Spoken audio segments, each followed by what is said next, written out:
Bismillahirrahmanirrahim. Welcome back. This is the 12th lecture of the series on public policy analysis. And by now, as you would have seen in the last lecture, we've entered the more technical side of things, the more challenging aspects of the coursework. But you don't need to be afraid, you don't need to be anxious, you don't need to be worried about it, because we'll be going through all of it step by step, and I'd be trying to make it as easier for you as possible. Of course, you'd have to do the hard work, you have to understand the things, won't be there with you in the quizzes, in the exams, in the discussions, so you'll need to have a good understanding of the basics of it to carry on those activities. But I hope that you've learned, and that you've learned well. So let's start with today's lecture. As always, the first one is what we covered in the previous lecture. The first thing, that objectives and approaches of the policy analysis. So we've now entered from everything from policy design, and we discussed many things that are included in policy design, implementation, outcomes, those sort of things. So now we are entering a specific domain, what the title of this course is. It's about policy analysis and how to go about it. So we are entering that thing specifically to deal with policy analysis rather than anything else. Then we looked at various kinds of analysis, by terminology, by differentiation, by characteristics, and then there are technical. Then we also covered technical concepts like IRR, opportunity cost, present value. These were the technical aspects, and the challenging one, and I tried to get it to you in as simple as terms as possible. Otherwise, I've seen many definitions of these kind of terms. For example, internal rate of return, present value, opportunity cost. I've seen many definitions that looked like to me that they were designed specifically to confuse students rather than to clarify it to them what exactly those mean. By giving you examples in units and in future values and what they would mean in today's terms, try to get this concept across to you in as simple words as possible.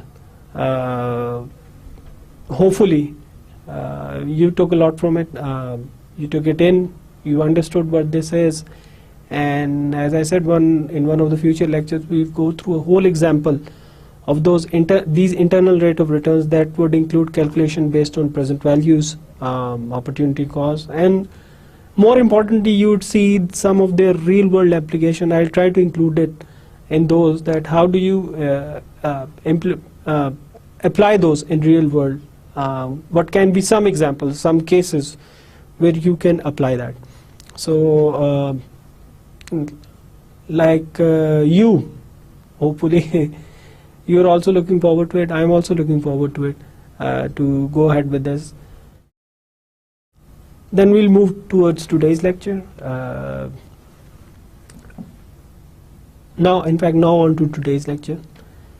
Today's first activity is an article about something that we discussed in the last lecture, so please follow the link. Given that we had gone through a lot of technicalities in the last lecture which could bear upon the mind, they are a bit pressing, so that's why, to ease things up, I've given you another article to read. And once you read this article, this is something we discussed in the last lecture too, but I discussed it only briefly, not in a lot of detail. This was about China. Now everybody knows about China's miracle growth rates. In the last 2 decades it has outpaced everybody as far as economic growth rates are concerned, and it has a tremendous impact upon the Chinese economy, Chinese stature in its international standing, its politics, its foreign policy, and everything. China is not what it was 20 or 30 years ago. It's now a regional power at least, if not a superpower, on par with America. And the way it is going, it is projected that its GDP, or the total output of its economy, will overtake America's in around 15 years' time, if everything goes smoothly and they continue growing at this rate. This is quite amazing, because 20 years, 25 years ago, nobody gave China a chance, but here they are. Now they have the second largest economy in the world in terms of total output, measured output in terms of dollars. And as I said, they are on their way to matching America. Now remember, America has a total output, or a gross domestic product, of $14 trillion. $14 trillion, try to imagine that. Ours is hardly, I think, $350 billion or even $300 billion, something around that. So here you have a $1 trillion thing, and here you have a $1 billion economy. So you can see the difference. China is around, I think, 5 trillion now, or $6 trillion. So just imagine the magnitude of numbers. These are huge numbers, unbelievable numbers. Whenever I read them, it's a hard time. I have a hard time believing them, but there they are. 14 trillion, 6 trillion, and China is going strong. Anyway, this was a link that this was a story that I discussed briefly in the last class, that despite its miracle growth, remarkable growth, there was one aspect that the Chinese authorities kept ignoring over time, and in fact it didn't figure in their calculations at all. They made all the calculations about growth rates and their plans, 5-year plan, 3 years plan, 10-year plans. They made all those calculations based on rates of return, investment, how much investment was needed, how much expenditure would be needed, what they needed to do about industrialization, and that sort of stuff. But they never figured that their economic growth will have a heavy price to pay, will bear upon the Chinese economy in the form of a heavy price, and that price has come in the form of pollution. In fact, the kind of levels of pollution unseen nowhere in no other place in the world except for some Chinese cities like Beijing, Shanghai, and those sort of things. Those mega cities, those big cities. Now this article, what I want you to do is follow this link, read this story. This is an interesting story, and the reason I want you to read this story is because a lot of public policy is about economic growth and trying to stimulate economic growth, trying to make it higher, because it has so many implications, from raising income to generating more jobs. So this is a matter of public policy, and environment is also a matter of public policy. Clean environment, clean air is also a matter of public policy. These two are related in this article. So that's why I want you to go through it. Take around 5 minutes or maybe a bit more and read the article, and then come back and then we'll discuss the article. So go ahead, read the article. I hope you've gone through the article, this very interesting article, and you would have seen that what drastic effects there was the economic growth. So the economic growth in China has had over its environment, to the extent that people now have to wear masks when they go outside. Even in their houses they are not safe. There is no guarantee that smog that prevails over the Chinese cities and keeps lurking over there is very hazardous, because it contains all those industrial pollutants and smoke from automobiles that has come to China as part of its economic growth story. Chinese people had to pay a heavy price to it, and now the Chinese authorities, they just got serious about it. After this kind of smog started appearing and people started dying of it, there are a few cases where people died of this air pollution. So now they are taking it seriously, and they have calculated that they would require billions of dollars to clean this mess up, because it won't be easy, because it has been building up over the years. At one time, whoever went to China used to sing paeans about its simplicity and how simple its people are. ایک وقت آ گیا جب لوگ جب چین سفر کرنے جاتے تھے تو ہمیشہ وہاں کی تعریف اس طرح کرتے تھے کہ بہت ہی سادہ لوگ ہیں, سڑکیں ہیں لیکن گاڑیاں نہیں ہیں, لوگ سائیکل پہ آتے جاتے ہیں, صحت مند ہیں, کوک وغیرہ نہیں ہے, کوئی کوک نہیں ہے, فاسٹ فوڈ نہیں ہے, کچھ بھی نہیں ہے, سمپل وہ چائے پیتے ہیں, گرم پانی پیتے ہیں جس میں پودینہ دھنیا وغیرہ ملا کے, یا اس کا کعوہ بنا کے پیتے ہیں, اسی لیے ان کی صحت بھی اتنی اچھی ہے. اب سب کچھ تبدیل ہو گیا ہے. چائنا کی اقتصادی ترقی کا ایک مخفی پہلو جسے کہہ سکتے ہیں آپ, یا ایک نیگیٹو پہلو یہ تھا کہ اس کی وجہ سے آلودگی بہت زیادہ پیدا ہوگی, ہوائی آلودگی. جو ذرات ہیں جو کہ انسان کی صحت کے لیے مضر صحت ہوتے ہیں وہ ہوا میں کافی دیر معلق رہتے ہیں, جس کی وجہ سے وہ اسموگ بن جاتی ہے. تو اب وہ چائنا نہیں رہا. یہ اقتصادی ترقی کا ایک سائیڈ افیکٹ تھا جس کو ان کیلکولیشن میں کسی نے فگر آؤٹ نہیں کیا تھا. جو کیلکولیشن ہم نے پڑھی, انٹرنل ریٹ آف ریٹرن ہو گیا, پریزنٹ ویلیو ہو گیا, انوائرمنٹ کو ان چیزوں میں فگر نہیں کیا جا سکتا, انوائرمنٹل پولوشن کو. تو وہ اب چائنا وہ والا چائنا نہیں رہا. اب اس کی اقتصادی ترقی کی وجہ سے ان کی سڑکوں پہ ہر وقت چوکٹ ہوتی ہیں, ٹریفک جیمز ہوتے ہیں یہاں کی طرح. کروڑوں گاڑیاں ہیں وہاں پہ. اب 10 سال پہلے وہاں پہ مشکل سے ہزاروں میں تھیں, 20 سال پہلے وہاں پہ تھی نہیں, انفیکٹ کم ہی ہوتی تھی, صرف کمیونسٹ آفیشلس کے پاس ہوتی تھی یا گورنمنٹ آفیشلس کے پاس ہوتی تھی, ہائی اپ جو ہوتے تھے. اب ہر ایک کے پاس گاڑی ہے. اس کی وجہ سے روڈیں جیم ہو گئی ہیں, ایئر پولوشن بہت زیادہ ہے, پورا ایک مسئلہ بنا ہوا. ان کے عادات بہت سی بدل گئی ہیں. اب وہ سادہ چائنیز نہیں رہے گا جو چاول اور ساتھ چائنیز فوڈ کھاتے تھے. اب وہ بھی میکڈونلڈس اور برگر کنگ اور کوک اور ڈائٹ کوک وغیرہ, پیپسی وغیرہ, ان سب چیزوں پہ they've converted to that. So I guess development has its own interesting effects, some of them that we recognize, some of them that we don't.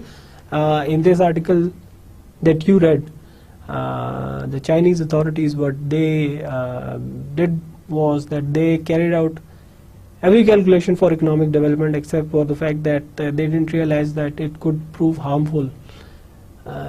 Now they have realized it after so many years, and it will take lots and lots of time and billions of dollars in cleaning it up.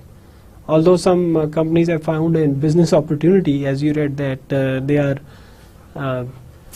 marketing their masks, their clean air masks over there in China, because it's in high demand now due to air pollution.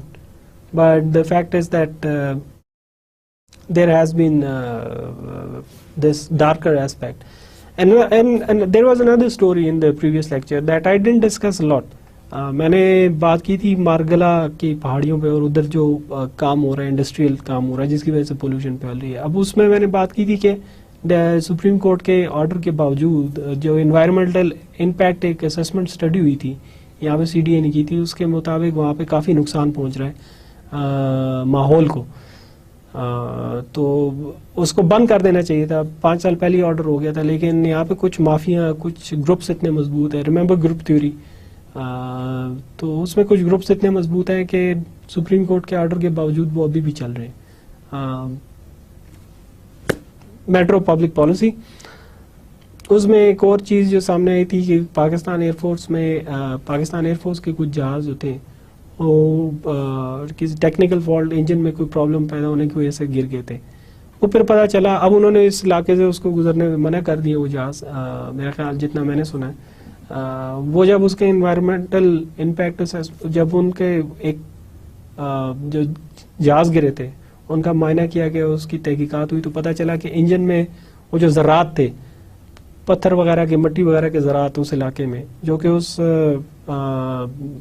Activity کی وجہ سے, mining کی وجہ سے یا کوارنگ کی وجہ سے یا انڈسٹریل وہ جو پتھر توڑ رہے ہیں تاکہ وہ سیمنٹ فیکٹری میں لے جائے, اس کی وجہ سے ہوا میں جو ذرات پہ رہے ہیں وہ کہیں جہاز کے انجن میں چلے گئے تھے, اور اس کی وجہ سے جہاز کے انجن جو ہے اس کو مسئلہ بنا, وہ فیل ہو گیا اور وہ جہاز گر گئے. تو اینی وے دیکھیں یہ ایک نقصان ہے جو کہ کسی نے شاید یہ کسی کیلکولیشن میں امیجن نہیں ہوا ہوگا, لیکن اب سامنے آ گئے اس کے نقصان. تو there are lessons, I guess there are lessons for us to learn from it and what to do in the future. Anyway, now let's go through a practical example of how to go about policy analysis. This analysis of madrasa education project over the years is taken from Sarfraz Khwaja's public policy book. یہ اب ایک practical example آپ کو دے رہا ہوں کہ جو یہاں پہ آلریڈی ایک امپلیمنٹ ہوئی تھی یہاں پاکستان میں. یہ مدرسہ ریفارمز کے بارے میں تھے کہ مدرسہ میں جو تعلیم دی جا رہی ہے یا پڑھایا جا رہا ہے اس کو ریفارم کرنا ہے, اس میں کوئی تبدیلیاں لانی ہے, اس سے ریلیٹڈ کچھ ریفارمز تھے. یہ کتاب جو ہے جس سے میں نے یہ مثال لی ہے یہ سرفراز خواجہ کی ہے پبلک پالیسی بک ہے. This is a small book maybe for undergraduate level classes, but not for graduate level work. But it's an example that I took out of it, and since he was a part of this policy making of madrasa reforms, so he has given it in his book, he has documented it in his book. It's a good example of how practically to implement policies and how not to go about policies. So let's go through it step by step. First, he goes through a brief history of madrasa education system. It charts its start and evolution through centuries. اب دیکھیں وہ qualitative ہم نے بات کی تھی, qualitative research methods ہیں کہ اس میں ایک ہم نے بات کی تھی جو انالیسس کی, جو آلریڈی ریڈنگ مٹیریل ہوتا ہے ایک سبجیکٹ پہ, اسی طرح اسی طریقے سے پہلے اس چیز کو ڈسکس کیا گیا کہ تاریخ کیا ہے, مدرسے کی کیا تاریخ ہے. مطلب یہ ڈائریکٹلی نہیں شروع کر دیا گیا کہ جی ہم نے بس ریفارم شروع کر دیا ہے اور ریفارم کی یہ خصوصیات تھی اور اس طرح امپلیمنٹ ہوا. پہلے انہوں نے اس تاریخ کو لیا, تھوڑا سا بریف میں ڈسکشن کیا ہے, which is always good. You need to give a brief history of it کہ کیا ہے تاریخ, کیا ہے مدرسوں کی, ایولیوشن اوور ٹائم کیا ہوا, کس طرح اسٹیبلش ہوئے, کیا ان کی خصوصیات تھی, کن کن جگہوں پہ ہوئے. It's a brief history but a good one. A brief history of madrasas in Pakistan since its inception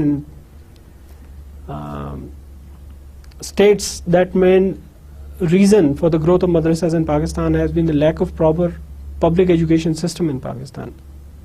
پھر انہوں نے دیکھیں کہ وہ ایک پوری تاریخ مدرسے کے دینے کے بعد پھر وہ کس چیز پہ آئے پھر کہ پاکستان میں 1947 کے بعد یعنی قیام کے بعد مدرسے جو ہیں وہ کتنے تھے, کیا ان کی حیثیت تھی اور کیا ان کی خصوصیات تھی. پھر انہوں نے ایک چارٹ کیا پورا کہ اوور ٹائم جو ہے مدرسے کتنا پہلے شروع ہوئے, مطلب کتنے زیادہ ہونے شروع ہوئے, پورے ملک میں کتنی ان کی تعداد ہوگی. اور یہ انہوں نے ایک اسٹڈیز سے, پرانی اسٹڈیز میں یہ کنکلوژن جو پہلے ہوئی تھی, اور انہوں نے بھی یہی کنکلوڈ کیا کہ ان کی اتنی زیادہ بڑھنے کی تعداد یہ تھی کہ کوئی پبلک اسکول سسٹم پراپر تھا ہی نہیں, اور ابھی بھی نہیں ہے. انفیکٹ بہت سی جگہوں پہ there is no public school system. FATA میں, فیڈرلی ایڈمنسٹریڈ ٹرائبل ایریاز میں, بلوچستان کے بہت سے ایسے ہیں, پنجاب, انٹیریئر پنجاب میں, ساؤتھ پنجاب میں بہت سی جگہ ایسے ہیں جہاں پہ پراپر پبلک اسکول سسٹم نہیں ہے. انٹیریئر سندھ میں چلے جائیں وہاں پہ بھی یہی حال ہے. تو اس وائڈ کو فل کرتا ہے, اس وائڈ کو جو ایک وہ خلا رہ گیا تھا, تو ان کے مطابق, آتھر کے مطابق جنہوں نے یہ ریسرچ کی, اس کو پر کرنے کے لیے مدرسے قائم کیے گئے اور مدرسوں نے ان خلا کو پر کیا. اور پاکستان میں ان کے بڑھنے کی یہی وجہ تھی کہ کوئی پبلک اسکول سسٹم جگہوں پہ تھا نہیں, تو لوگوں نے اپنے بچوں کو پڑھانے کے لیے, خاص طور پہ غریب خاندان کے بچے, انہوں نے پڑھانے کے لیے ان کو مدرسوں میں بھجوایا. We can easily make an interpretation here that the kind of resource crunch that the government faces is not faced by madrasas. اسے اب میں نے ایک انٹرپریٹیشن نکالی ہے جو کہ شاید انہوں نے اتنی اسٹیٹ نہیں کی ہوئی آتھر نے, لیکن میں نے ایک آسان سی ایک انٹرپریٹیشن نکالی ہے. انٹرپریٹیشن یہ ہے کہ جو ریسورس کرنچ جو ہوتا ہے مطلب وسائل کی جو کمی جو حکومت کو جس کا سامنا حکومت کو کرنا پڑتا ہے مختلف لیول پہ، وفاقی ہوگی یا صوبائی ہوگی یا کوئی اور لیول ہو گیا، وہ مدرسوں کو نہیں کرنا پڑتا. ان اس معاملے میں وہ سیلف سفیشینٹ ہے، ان کو وہ ریسورس کی کمی نہیں ہے، خاص طور پہ مطلب وہ خرچہ ورچہ چلانے کی کنٹریبیوشنز آتی رہتی ہیں ان کو. وہ probable reasons people are generous in giving in the name of religion and educating their children in religious doctrines. یہ کلچر، یہ بیہیویئرل انسائٹ ہے، یہ کلچر بھی ہے کہ یہ بیہیویئرل انسائٹ یہ ہے. اور موسٹ پرابلی جو پڑھاتے ہیں یا مدرسوں کے محتمم ہیں جو اس کو چلاتے ہیں، they are aware of this fact کہ لوگ جو ہے یہاں پہ بنیادی طور پہ ایک مذہبی رجحان رکھتے ہیں. تو اگر ان سے مذہب کے نام پہ یہ اپیل کی جائے کہ عطیہ دیا جائے، اور جو کہ لوگ دیتے ہیں، تو دیر وڈنٹ بی اینی پرابلم. اسی لیے میں نے کہا کہ ان کو ریسورسز کی اس طرح کمی نہیں ہوتی. مدرسہ ایک چھوٹی سی جگہ ہے، حکومت تو بہت بڑی ہے، اس کے بہت زیادہ فنکشنز ہیں، اس کو بڑے کام کرنے پڑتے ہیں. مدرسہ ایک زیادہ سے زیادہ کتنا اس کا خرچہ ہوگا، تو وہ اپنے علاقے میں کسی نہ کسی طرح اس کو مینٹین کرتے رہتے ہیں. تو پیپل آر اس میں ایک بیہیویئرل انسائٹ یہ ہے کہ لوگ مذہب کے نام پہ جو ہے فراغ دلی کا مظاہرہ کرتے ہیں، اور یہ ہے کہ وہ چاہتے ہیں کہ ان کے بچے یہ سیکھیں، مثلا قرآن سیکھیں، عربی سیکھیں، تو وہ ان کو بیچتے ہیں، اس کی بھی فیس ہوتی ہے. تو مدرسے اس طرح جو ہوتے ہیں وہ سیلف سفیشینٹ ہو جاتے ہیں، ان کو حکومت کی بھی ضرورت نہیں رہتی. And madrasas have only their teaching to deal with, in contrast to the government who has to deal with all the country's affairs, جیسا کہ میں نے ابھی مینشن کیا. ان ادر ورڈس، مدرسہ in a particular locality is good at knowing people, their habits, arranging for funds and looking after their affairs. Again یہ behavioural insight ہے. جو ایک علاقے میں مخصوص مدرسہ ہوتا ہے، ان کو اس علاقے کے بارے میں، ان کے انہیبیٹنٹس کے بارے میں، ان کی عادات، اطوار، طور طریقوں کے بارے میں سب کچھ پتہ ہوتا ہے. They are good at it. ان کو ان کی بیہیویئر کے بارے میں پتہ ہوتا ہے. That is how they make use of them, they make use of those insights to collect funds and to run those madrasas. Their workload is much smaller, thus they are more efficient at their job.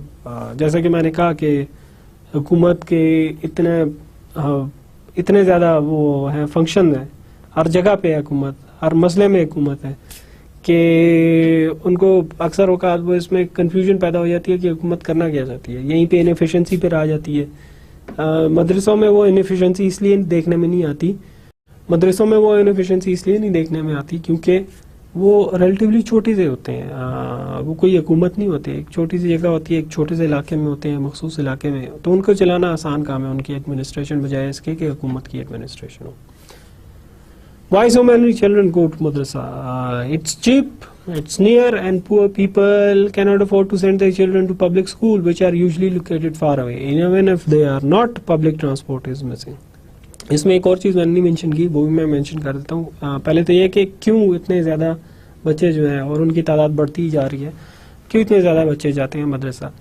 دیکھیں it's cheap, اتنی زیادہ کوئی فیسیں نہیں ہیں ان کی، کوئی ان کی خصوصی ڈیمانڈز نہیں ہے کہ اتنا بڑا بستہ لے کے جائیں، اس میں اتنی کتابیں ہوں، کلرز لے کے آئیں، مارکرز لے کے آئیں.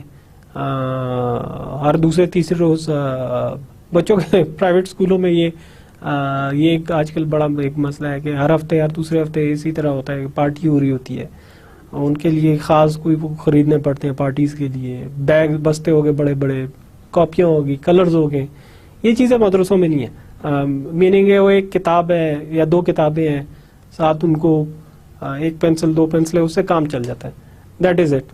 کوئی خصوصی اس کی ضرورت نہیں ہے، کلاس روم کی ضرورت نہیں ہے، کوئی سجانے کی ضرورت نہیں ہے، کوئی پوسٹرز کی ضرورت نہیں ہے، اس طرح کی چیزوں کی خرچوں کی ضرورت نہیں ہے. So it's cheap. So cheap meaning that it's affordable. It is near. ایک علاقے میں ایک بڑا مدرسہ ہوگا جس میں وہ اس علاقے کے سارے لوگوں کے لیے ایکسیسیبل ہوگا، اس کے لیے پبلک ٹرانسپورٹ کے لیے بھی نارملی ضرورت نہیں پڑے گی. And poor people cannot afford to send their children to public school. غریب لوگ جو ہیں وہ افورڈ ہی نہیں کر سکتے اپنے بچوں کو اسکول بھیجنے کے لیے، کیونکہ اس کی فیسیں، حالانکہ گورنمنٹ کے اسکولوں میں کوئی اتنی فیسیں نہیں ہیں، لیکن اس کے علاوہ اور خرچے بہت ہوتے ہیں. جیسا کہ میں نے کہا کہ بیگس خریدنے، کاپیز خریدنی ہیں، کلرز خریدنے ہیں، مارکرز ہو گئے، شوز، کپڑے اسکول کے، اس طرح کی چیزیں وہ افورڈ نہیں کر سکتے. مدرسوں میں یہ مسئلہ نہیں ہے، مدرسوں میں کوئی یونیفارم نہیں ہے، کوئی اس قسم کی وہ سختی نہیں ہے کہ یہی شوز پہن کے آنے, کالے رنگ کے بوٹ پہن کے آنے اور ٹائیاں لگا کے آنی ہے اس طرح کے, یہ وہاں پہ یہ مسئلے نہیں ہیں. So it's relatively easy. اور ایک اور بات اس میں کہ پبلک ٹرانسپورٹ والا مسئلہ, کہ جو پبلک سکولز ہوتے ہیں, چلیں جو قریب ہیں وہ تو ہے ہی ہیں, ادھر تو لوگ چلے جاتے ہیں, لیکن جو دور ہیں ادھر لوگ بچے کو کیسے بھیجیں, خاص طور پہ اگین وہی بات کہ غریب لوگ جن کے پاس مشکل سے کچھ بچتا ہے کھانے پینے کے لیے, تو وہ مزید خرچہ کہاں کریں, اپنے بچوں کو کہاں سے پبلک ٹرانسپورٹ لا کریں, پرائیویٹ وہ افورڈ نہیں کر سکتے. تو سب سے ان کے لیے آسان کیا ہوتا ہے, وہ یہی ہوتا ہے کہ بچے کو مدرسے بھجوا دیں جس کا کوئی خرچہ ہی نہیں ہے, بلکہ مطلب خرچہ نہیں ہے کہ مقصد یہ ہے کہ خرچہ نہ ہونے کے برابر ہے, وہ افورڈ کر سکتے ہیں. پبلک ٹرانسپورٹ از مسنگ, یہ بھی میں نے آپ کو بتا دیا. اس میں ایک چیز جو میں نے آپ کو بتائی جو مسنگ ہے, جس کی وجہ سے لوگ اپنے بچوں کو مدرسہ بھیجتے ہیں اور اسکول بھجوانا پسند نہیں کرتے, وہ ہے استادوں کی کمی اور کوالٹی کی کمی. کبھی بھی آپ کو اتفاق ہو, اگر آپ میں سے کسی نے بھی ایجوکیشن سیکٹر میں کام کیا ہے, میں نے تھوڑا بہت کیا ہے, یا آپ نے پچھلے لیکچر میں جو میں نے آپ کو کہا تھا کہ ورلڈ بینک کی ایک رپورٹ ہے وہ پڑھیں, اگر آپ نے پڑھی ہو, مطلب وہ تو ایک ایڈیٹوریل تھا, لیکن اگر وہ تفصیل سے ورلڈ بینک کی رپورٹ پڑھیں, if you go through these reports, you'd realize that one of the problems in public school is that although on paper there are teachers and they are taking their monthly salaries and all the related complementing facilities, in reality most of them are absent from schools. They rarely come, and that is really a disincentive for parents to sending their children to school. So why not send them to the madrasa, where their administration is pretty good, they have teachers over there, they do it pretty efficiently, and they come out and learn something. In contrast to school where children go sit there in classes, but there is no teacher to speak of, and he or she hardly comes, and even if they come, as I discussed in last lecture, their quality is so bad that it ends up as a disincentive for parents to send their children to school. جو اس میں نے ایک چیز mention نہیں کی تھی اس point میں, وہ یہ تھی کہ وہاں پہ اساتذہ کی کمی نہ ہونا, اور پھر اگر ہیں بھی تو ان کی کوالٹی ایسی ہے کہ جنہوں نے بھیجنا بھی ہے اپنے بچوں کو, پھر یہی سوچتے ہیں کہ اس سے اچھا کسی مدرسے میں نہ بھجوا دیں کہ کچھ سیکھ تو لینا. مدرسوں کا نظام اس معاملے میں بہت اچھا ہے, ان کی ایڈمنسٹریشن بہت اچھی ہے, جو کہ ریسرچ سجیسٹ کرتی ہے انہی کی, جس ریسرچ کی میں بات کر رہا ہوں, ان کا بڑا ایفیشینٹ سسٹم ہے. تو جب پبلک پالیسی کی بات کی جاتی ہے تو پھر اس میں یہ چیز بھی مد نظر رکھنا چاہیے کہ اس بارے میں کیا کیا جا رہا ہے. ایجوکیشن کی جب بھی پبلک پالیسی بنتی ہے وہ بس یہی سارا زور اس پہ ہوتا ہے کہ ہم نے کتنے مزید اسکول بنانے ہیں, کتنی مزید بلڈنگز بنانی ہیں, کتنے مزید اساتذہ ہائر کرنے ہیں, اور اس کے ساتھ جو سٹاف ہے وہ کتنا زیادہ ہائر کرنا ہے. لیکن کبھی بھی اس چیز پہ دھیان نہیں دیا جاتا کہ جو کوالٹی ہے اساتذہ کی, اور اس چیز کو کہ کس طرح انشور کیا جائے, اس چیز کو کس طرح اس چیز کا کس طرح یقین کیا جائے کہ اساتذہ اسکول آئیں گے اور وہ اس کیلیبر کے ہوں گے کہ واقعی وہ کچھ بچوں کو سکھا سکیں گے. How to ensure, I mean we have been doing this for last 65-67 years since our independence, that we have been creating more schools, we've been building more schools, we have been hiring more teachers, but the results are not forthcoming, and one of the biggest reasons is that they are crammed for room, that there is no quality education, not even crammed for room, that there are too many, yes, there are too many students in public schools in a room, but more than that, it's the quality of the teacher. They are not up to the mark, especially in the rural areas, and most of the time they are absent. There is no way or no procedure in ensuring them, it doesn't exist till now, that ensures that they will be in the school and they will be teaching, and the students will be coming out with something as good students who have learned something. There is no procedure like that. So as a matter of public policy, if you go on to analyze this field or critically examine this, then you must take these things into account, what I have mentioned, because without these any analysis of the education sector and recommendation saying that there should be more schools and more teachers hired, that's futile. We've been doing it for many years since the inception of this country, but it hasn't resulted in much. In fact, it's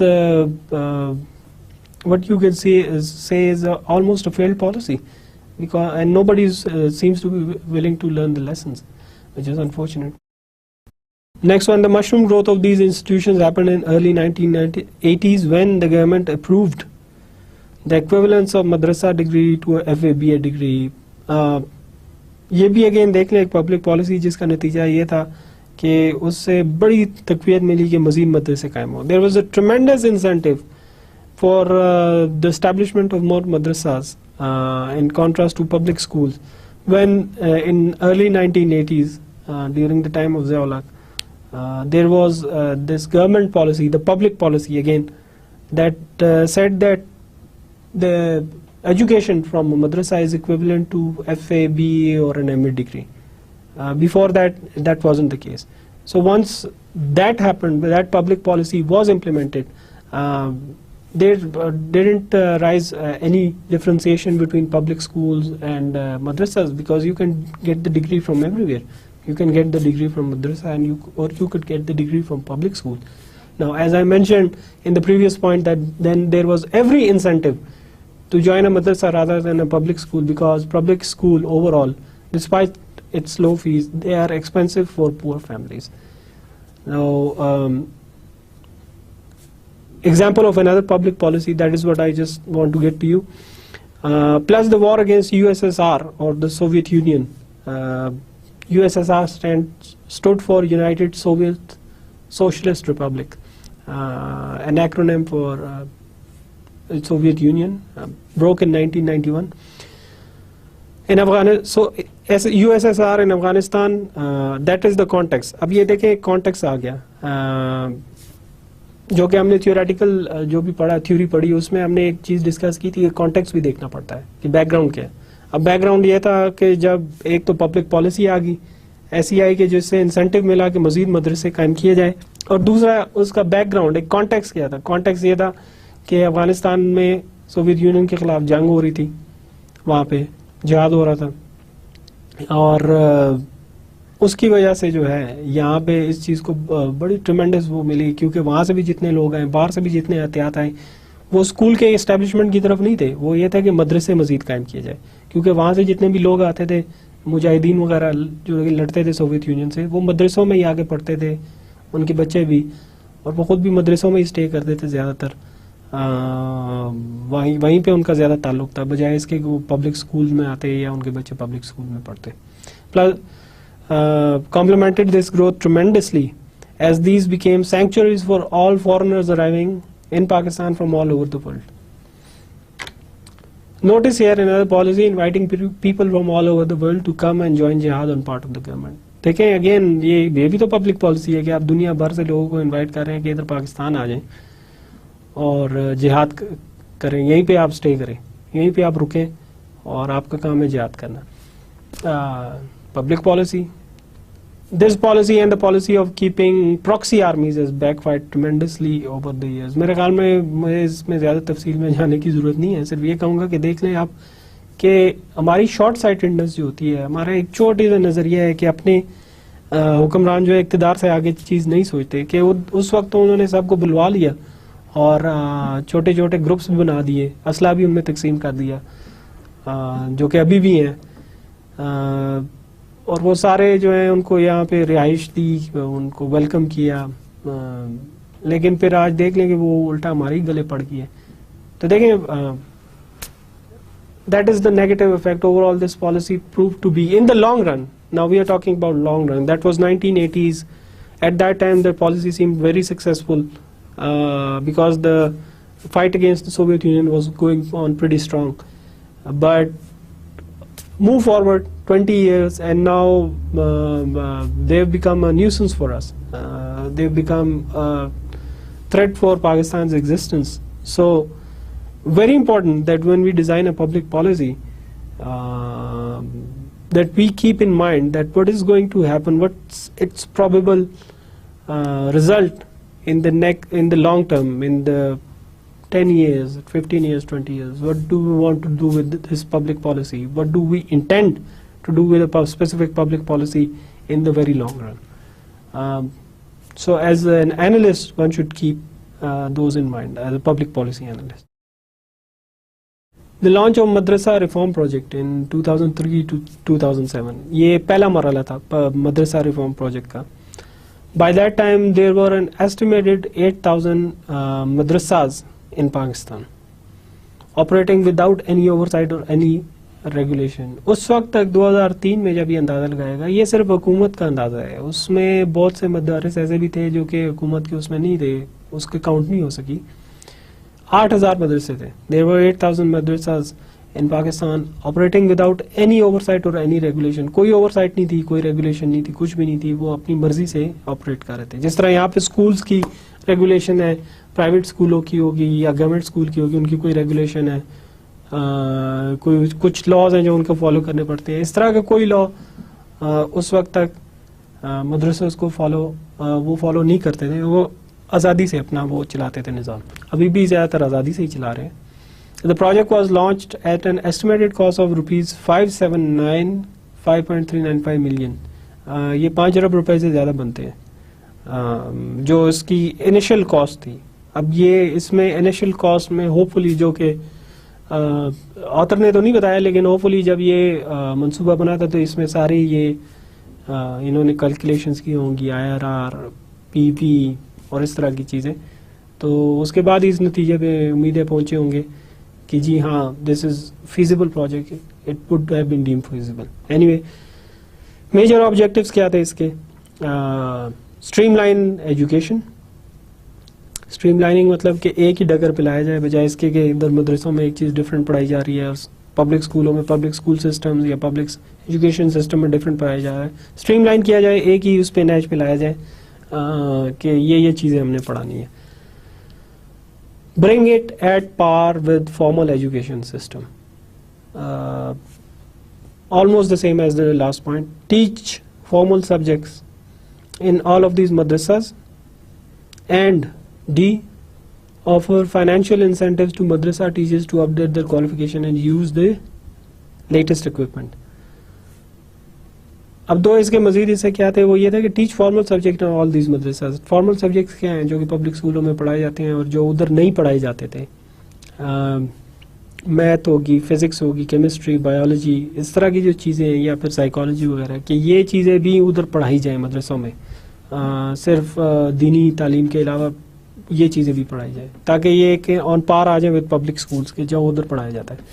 And offer financial incentive to madrasa teachers to update their qualification and use of latest equipment. اب یہ دیکھیں, اس میں یہ چیز جو ہے, جو ابھی ہم بات کر رہے تھے کہ ٹیچرز تو ہائر کر لیے لیکن ان کی کوئی کوالٹی نہیں ہے. اب یہ پوائنٹ جو ہے, اس میں یہ ایک اچھا پوائنٹ تھا کہ انہوں نے اس چیز میں کوالٹی آف ٹیچر جو ہے مدرسے میں جو پڑھاتے ہیں ان کو اپڈیٹ کرنے کی کوشش کی, بائی آفرنگ فائنینشیل انسینٹیو, کہ آپ اپنی کوالیفیکیشنس کو اپڈیٹ کریں تو فائنینشیل سپورٹ ہم دیں گے. اس کے آپ اس کو صرف اپنی go ahead and improve your productivity, improve your teaching standards, and we are the ones that will support you financially. So this was a good point. This was an attempt at improving the productivity, improving the qualification of human resource, so that the students in madrasas, they would also benefit from the teachers' additional qualifications. Okay, next point. 4 years into the program, it was thought appropriate to evaluate the outcomes. 4 سال بعد جب یہ programme شروع کیا گیا تو اس کے بعد اس کی ایک ایویلویشن, درمیان میں بھی یہ نہیں بتایا آتھر نے کہ کوئی ایویلویشن ہوئی ہے کہ نہیں, حالانکہ ہونی چاہیے تھی. ساتھ ساتھ ایویلویشن جب ہوتی رہتی ہے تو اس میں اچھے اور برے پہلو جو ہے وہ سامنے آتے رہتے ہیں کسی بھی پروجیکٹ کے. لیکن 4 years into the program, it was thought appropriate to evaluate the outcomes. The results were very dismal. Result کوئی اچھے نہیں تھے. For example, only about 6% madrasas benefited from the scheme, and only 3% madrasa students got started with formal subject education. یعنی 4 سال بعد, 4 سال ایک بڑا عرصہ ہوتا ہے, 4-5 سال جو ہوتا ہے, اس کے 4 سال بعد یہ نتیجہ سامنے آیا کہ صرف 6% تقریباً مدرسے تھے جو اسکیم سے پبلک اسکیم سے بینیفٹ انہوں نے کوئی حاصل کیا, اور 3% مدرسے کے جو اسٹوڈنٹس تھے انہوں نے یہ جو فارمل سبجیکٹس ہیں مثلا میتھ ہو گئے, فزکس, کیمسٹری, بایولوجی, یہ پڑھنے شروع کیے, کمپلیٹ بھی نہیں کیے, ختم نہیں کیے, شروع کیے پڑھنے سے, صرف شروع کیے. تو very bad out come in the sense کہ کوئی کمپلیشن ہی نہیں ہوئی, کوئی ٹارگیٹ ہی اچیو نہیں ہوا. 6% تو کوئی نمبر نہیں ہے, 3% کوئی نمبر نہیں ہے. اتنی بڑی اماؤنٹ رکھی ہوئی تھی, تو اماؤنٹ رکھتے ہوئے کیا یہ نہیں سوچا کہ کیا کوئی اس میں کمی بیشی رہ گئی ہے ایڈمنسٹریٹولی یا کوئی اور کسی طریقے سے کہ جس کی وجہ سے اسکیم کی ناکامی کا خدشہ ہو. تو اینی وے 4 سال بعد جب سروے کروایا گیا تو یہی پتا چلا کہ کوئی اس کا نتیجہ خاطر خواہ نہیں ہے. Planning commission was asked to come in and revise this thing. Remember incrementalism, we said that instead of just rolling out a policy and throwing it out of the window, why not make increments to it? Look at it, what are its bads and what are its goods, and work on furthering the good and taking out the bad. So اس میں یہ کیا گیا کہ planning commission کو کہا گیا کہ look at this project, look at its outcomes and see if there is room for improvement. But why did government came up with this plan after all? What was the need? کیا وجہ کیا تھی کہ اس plan کے اچانک سارے اس plan کے ساتھ آ گئے کہ جی یہ رجسٹر کروائیں اور فارمل ایجوکیشن سسٹم پڑھائیں, جس طرح فارمل سبجیکٹس پڑھائے جاتے ہیں وہ یہاں پہ ہی پڑھائیں, کیوں, وجہ کیا تھی؟ It goes back to a misguided government policy, another one in 1994 whereby registration of madrasas was stopped. جو پہلے ایک رجسٹریشن ہوتی تھی مدرسوں کی وہ بھی بند کر دی گئی. حکومت نے 1994 میں جو آئی تھی 1994 میں اس نے ایک یہ پبلک پالیسی اپنائی which was disastrous to say the least. The thinking, very wrong one, was that it will discourage establishment of further madrasas and encourage people to send their children to public schools. This was misguided thinking since it did not take into consideration the demand which never decreased, the lack of public school which made madrasas even more attractive, and that these institutions ran without government funds, meaning that disowning them had little effect. اچھا, اب حکومت کی انہوں نے اپنی طرف سے ہوشیاری, جو بھی پالیسی میکرز تھے انہوں نے اپنی طرف سے یہ ہوشیاری کرنے کی کوشش کی کہ ان کی جب رجسٹریشن ہی بند کر دیں گے تو لوگ اپنے بچوں کو ادھر بھیجنا چھوڑ دیں گے اور پھر مدرسے اس طرح کم ہونا شروع ہو جائیں گے اور لوگ پبلک اسکول آنا شروع ہو جائیں گے. Very sorry to say very weak thinking, on the grounds کے سب سے پہلے تو بات یہ تھی کہ بچوں کو پبلک اسکول پہ جانے سے پہلے یہ تو دیکھ لیں کہ پبلک اسکول ہے کہ نہیں.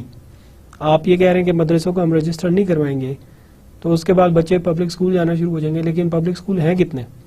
اتنے زیادہ بچے جو باہر ہیں وہ کیا کریں گے؟ ظاہر ہے ان کے پاس ایک ہی آلٹرنیٹیو رہ جائے گا اور وہ ہوگا مدرسہ. تو مدرسوں کی ڈیمانڈ کم نہیں ہوگی کہ رجسٹریشن بند ہوگی تو مدرسے ختم ہو گئے, مدرسے اور مزید پھیلتے گئے, مطلب وہ زیادہ ہوتے گئے, کم نہیں ہوئے. تو دس واز مس گائیڈیڈ. پھر ایک اور مطلب ایک چیز جس کو نظر انداز کیا گیا تھا وہ یہ تھا کہ مدرسے جو ہیں وہ حکومت کی سپورٹ کے بغیر بھی چلتے ہیں. I went through this stuff in the earlier part of this lecture that most of them are good at attracting funds, most of them are good at collecting funds because they know their neighborhood, they know their people, they use everything, every marketing strategy. Religion is one of them to get financial support, get financial fund, and they are usually pretty good at it. Even دیکھیں ایک اور مثال آپ کو دیتا ہوں, جب اکثر نمازوں پہ لوگ جاتے ہیں, جمعے کی نماز پہ لوگ جاتے ہیں, تو جمعے کی نماز پہ واپس آنے سے پہلے لوگ ادھر وہاں پہ ایک باکس پڑا ہوتا ہے جس میں لوگ پیسے ڈال دیتے ہیں اپنی مرضی کے مطابق. دیکھیں وہ جمعے کے دن بھی پیسے ویسے بھی وہ جمع کرتے رہتے ہیں, اور جمعے کے دن جب وہ آتے ہیں ہم لوگ باکس میں پیسے ڈالتے ہیں, وہ بھی مدرسے کی اپ کیپ اور مسجد کی جو اپ کیپ ہے اس پہ وہ چلتا رہتا ہے. So it's not a big deal for them that the government is not giving them any funds. No, it's not. They can live without the government's fund. لوگ ان کو اتنے پیسے دے دیتے ہیں کہ ان کا نظام چلتا رہتا ہے. It made madrasas even more attractive. Why it make madrasas more attractive? Because there were no public schools. اور میں نے جیسا کہ پہلے بھی بیان کیا کہ پبلک schools کے لیے پبلک ٹرانسپورٹ چاہیے, وہ نہیں تھی. جو والدین ہیں وہ افورڈ ہی نہیں کر سکتے. تو مدرسہ جو ہے وہ ایون مور اٹریکٹیو ہو گیا, کیونکہ آبادی بڑھتی جا رہی تھی, ابھی بھی بڑھتی جا رہی ہے, اپرچونیٹیز فار پبلک اسکول وہ لیس, اتنے پبلک اسکول ہیں نہیں, تو لوگ اپنے بچوں کو کہاں بھیجتے ہیں؟ آپ کے خیال میں وہ کہاں بھیجتے ہیں؟ وہ یہی مدرسے میں ہی بھیجنے تھے انہوں نے. Next another thing that affected this whole scenario was 9/11 changes policy ambiguity on government's part, as they asked all madaris to get registered. Especially important was the clause that their funds would be audited. The madaris refused this completely, arguing that private schools never get their financials audited, so why should they? Context, the argument for equal treatment. اچھا 9/11 یعنی September 11 کا جو واقعہ ہوا امریکہ میں, تو اس کے بعد گورنمنٹ پہ پریشر آ گیا مختلف ممالک کی طرف سے, مختلف حلقوں کی طرف سے, کہ اب ان کی رجسٹریشن کروائی جائے, کیونکہ یہاں سے اگر کچھ لوگ آتے ہیں وہ کسی اس طرح کی اینٹی اسٹیٹ ایکٹیویٹیز میں ملوث ہو سکتے ہیں, تو ان کی رجسٹریشن کروائی جائے اور ان کے فنڈز جو آتے ہیں اس کو آڈٹ کیا جائے. ریممبر کہ فنڈز جو ہیں, remember these funds don't just come from domestic sources. Lot of مدارس ان Pakistan, the big ones in fact, they get a lot of funding from outside too, and there is no account of how much they get and where they spend it. So there was this thinking on part of the policymakers that these funds need to be audited. These funds need to be audited in order to know where they come from. So, but the madaris staunchly refused that. They said that no, we are not going to let you audit our funds, and the reason that they gave. Now this is the context, this argument for equal treatment. The reason is that they said that government never audits the fund of private institution, private schools. So why is it auditing our funds? So that was their reason, that was their logic of not budging on this auditing of funds. The agreement between madaris and government has not materialized yet. ابھی تک تو کوئی نہیں ہوا اس طرح کا, کوئی صحیح پراپر اگریمنٹ نہیں ہوا. Problem identification, reasons, mistrust and exogenous shock. دیکھیے پرابلمز اس میں آئیڈینٹیفائی کیے کہ کیا وجہ ہے کہ وہ لوگ جو ہے اپنے آپ کو رجسٹر نہیں کروا رہے یا پھر اپنے فنڈز نہیں آڈٹ ہونے دے رہے. Mistrust and exogenous shock. Mistrust کی صورت میں the attempts to force the madaris to accept government demands in the wake of 9/11 created mistrust in madaris that the government is towing western line. ایک بد اعتمادی یہ پیدا ہوئی کہ پہلے آپ نہیں پوچھ رہے تھے, اب کیوں پوچھ رہے ہیں, کیا وجہ ہے. تو اس میں انہوں نے بد اعتمادی کے پیچھے ایک یہ ان کی تھنکنگ تھی مدارس کی اور ان کے پروپوننٹس کی کہ یہ صرف مغربی ممالک یا جو مغربی طاقتیں ہیں ان کی حمایت پہ ہو رہا ہے, ان کے پریشر کے انڈر ہو رہا ہے, ورنہ اس کی کوئی ضرورت نہیں ہے. And exogenous shock. Exogenous shocks came in the form of increased foreign funding for madaris and government coming under pressure to regulate their activities. Exogenous shock یہ تھا کہ اس واقعے کے بعد, اور خاص طور پہ جو ایگزوجنس شاک ایک آیا تھا, ہم نے ڈسکس کیا تھا جو 80s میں آیا تھا, افغانستان میں جو لڑائی ہو رہی تھی, وہ بھی ایک ایگزوجنس شاک تھا, which is we discussed that exogenous shock is something outside the system. کہ وہ آیا کہ اس میں فنڈز بہت زیادہ آنا شروع ہوئے باہر ممالک سے مدارس کو. تو 9/11 کے بعد بھی, اس واقعے کے بعد بھی جو امریکہ میں ہو, اس کے بعد بھی اچانک فنڈز بہت زیادہ آنا شروع ہو گئے. ایک ایسٹیمیٹ یہ تھا. تو یہ ایگزوجنس شاک جب آیا اور فنڈز بہت زیادہ آنے شروع ہو گئے, تو یہ it worried the government, it worried them that this would make the مدارس grow even more fastly and make their presence even more prominent, which might make us difficult for us. And as you know by now, in 2007 about the Lal Masjid operation, that also gave great impetus to the establishment of further madaris. The government's action was really looked at as very bad, very ill-timed and ill-intentioned, at least from the point of view of madaris. They didn't want that action to be taken place. So that has created another mistrust, and that has made the people of madaris, the organizers of madaris, to vote to establish even more madaris and not to register with them with the government, because government's, as they say, government's intention is not clear and is they are working on somebody else's agenda. At least that is the view. I'm just saying that these are the reasons that came up during this survey or this application of this public policy.